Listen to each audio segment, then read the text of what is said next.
ये सवाल पैदा होता है कि what is not parenting. Parenting को समझने के लिए आसान तरीका यह है कि what is not parenting. Parenting ये नहीं है कि बच्चे को अच्छे से अच्छे स्कूल में एडमिशन करा दिया जाए। बहुत से लोगों का ये मामला होता है कि अपने से ज़्यादा मतलब जितनी उनकी इस्तात है उससे ज़्यादा वो पैसा दे करके समझते हैं कि वो बच्चे को एडमिशन अच्छे कॉलेज में कराएं, यानी कि उन्होंने अपनी रिस्पॉन्सिबिलिटी को आउटसोर्स कर दिया। अच्छे कॉलेज में अच्छे स्कूल में बच्चों का एडमिशन करा दिया, अच्छे असातिज़ा मिल गए तो काम हो जाएगा। यकीन जानिए कि इसमें माँ बाप की बड़ी अहमियत है। माँ बाप जितना उनके साथ मामला करेंगे उतना बच्चे की सेहत बनेगी, बच्चे की पेरेंटिंग सही तरीके से होगी। तो लोगों का मसला ये है कि वो बच्चों के टैलेंट को, उसकी सलाहियत को, उसकी क्रिएटिविटी को आउटसोर्स करके समझते हैं कि हमने बहुत कुछ कर लिया है। तो ये ऐसी बात नहीं है। फिर ये कि ये भी पेरेंटिंग नहीं है कि किसी बच्चे को आप ड्रॉप और पिक कर रहे हैं स्कूल से, आप समझ रहे हैं कि आपकी पेरेंटिंग है, ये भी नहीं है। बहुत से लोगों का एक और कॉन्सेप्ट है पेरेंटिंग का, बट इज नॉट पेरेंटिंग। मैं बता रहा हूं आपको कि बाप जो है वो एटीएम मशीन बने हुए हैं।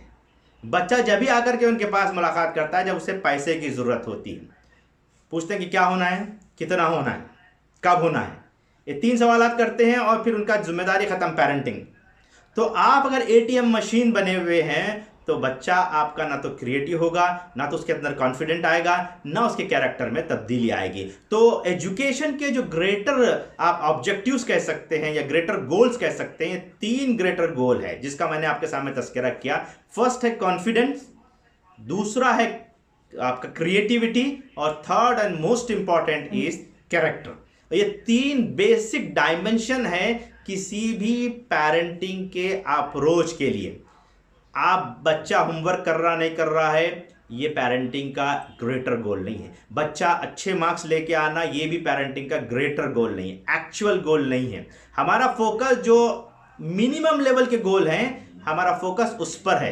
बच्चा अगर अच्छे मार्क्स नहीं लेके आ रहा लेकिन झूठ बोल रहा तो चलेगा, बच्चा नमाज नहीं पढ़ रहा तो चलेगा, लेकिन बच्चा अगर अच्छे मार्क्स नहीं ले आ रहा है तो वालिद साहब जो पूरी अपनी मुश्किल से टाइम निकाल पाते थे वो आकर के बच्चे को डांटने लग जाते हैं।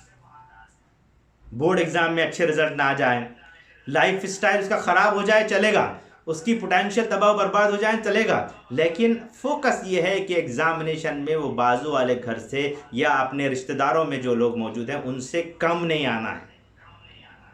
ये जो मसला है, बात को जो है जिस अंदाज से हमने आजकल पेश कर रहे हैं वो एक सबसे बड़ा कंज्यूमरिज्म का एक अप्रोच है जो हम अपने बच्चों के दिलों पर डाल दिए। इसकी वजह से क्या होता है, बहुत से मेरे पास क्लाइंट आते हैं, वो इस बात का रोना रोते हैं कि उनका बच्चा जो है एग्जामोफोबिया में आ गया। अभी कल ही की बात है, एक साहब ने मुझे सवाल करके पूछा कि मेरा बच्चा एग्जामोफोबिया में है, उसको कैसे उसमें से निकाल लेना चाहिए। मैंने कहा कि 21वीं सेंचुरी का सबसे बड़ा प्रॉब्लम यही है कि बच्चे जो 14 साल 15 साल में जो स्ट्रेस लेते थे, आज बच्चे 7-8 साल में वो स्ट्रेस ले रहे हैं।